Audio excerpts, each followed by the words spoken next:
Kangana Ranaut hasn't been an easy actor to love. She's been on screen for 8 years. She's won a national award. She's worked in blockbusters like Krish 3. But there's always something dark, edgy and volatile about her, both on screen and off. She's been intriguing, mysterious, but rarely flat-out endearing. Queen changes that. Kangana plays Rani, the painfully sweet and naive daughter of a halwai in Rajouri Garden. This is the sort of girl who believes that Indians are good at kissing because Imran Hashmi does it so well in his movies. Who will buy a vibrator at a sex shop in Amsterdam thinking it's a massage tool. Who will be desperately anxious and happy to go on her honeymoon because she's never had, as she says, a lip-to-lip kiss. The lip-to-lip kiss happens, but it isn't quite how Rani imagined it. Vijay, her patronizing fiancé, played nicely by Rajkumar Rao, dubs her days before the wedding. Rani, who looks like she's never stepped beyond her mithai store in Rajouri Garden, then decides to go on her honeymoon alone. With mehndi on her hands and tears in her eyes, she takes off to Paris and Amsterdam. Queen is about the metamorphosis of Rani. Director Vikas Bhel, who has also co-written this delightful story, doesn't expend too much energy on plot. Nothing much happens. Instead, he creates moments which slowly mold and reshape Rani into a woman with a smile and a spine. लोग boat खरीदने गए कि rent करने? मेरा sense अभी वो बहुत अच्छा है, आपको धीरे-धीरे पता चलेगा. Yes, many of these are too good to be true, including a pole dance session with a prostitute in Amsterdam. In places, the film is meandering and indulgent. You might even lose your patience. And yet, Kangana will hold you in place. The film hits a few dull spots, but the actress doesn't hit a false note. This is a performance so artfully transparent and heartfelt that we feel that we know Rani like a close friend.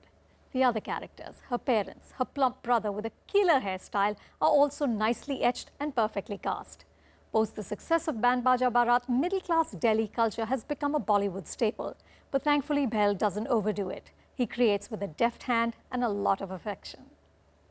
Ultimately, Queen is Kangana's triumph.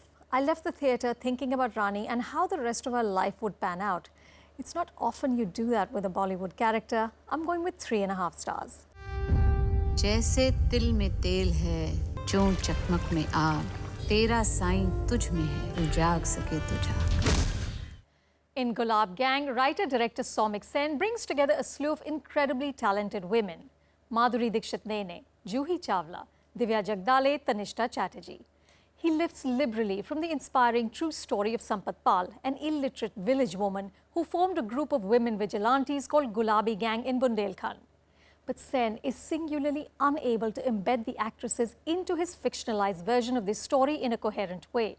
The result is an ineffectual and messy ode to women empowerment, in which women with nicely styled hair maim, kill, fight elections, and in between find the time to sing and dance. What's fun here is to see the saccharine sweet Juhi Chawla turn venomous. She plays Sumitra Devi, a deliciously despicable politician. Her perverse wickedness is the best part of this film. But again, it's such a one-note character that it soon becomes predictable. Meanwhile, Madhuri Dixit Nene as Rajo is the avenging angel who channels her inner Durga and even gets to wield an axe. It's thrilling to watch these two in the same frame. It's also thrilling to see women kicking ass on screen. But it would be nice if the narrative had some logic. Even the accents in this fictional village of Madhavpur are inconsistent. For a real dose of women empowerment, watch Gulaab Gang, a terrific documentary on Sampat Pal, which is still running in select theatres. For Gulaab Gang, I'm going with 2 stars.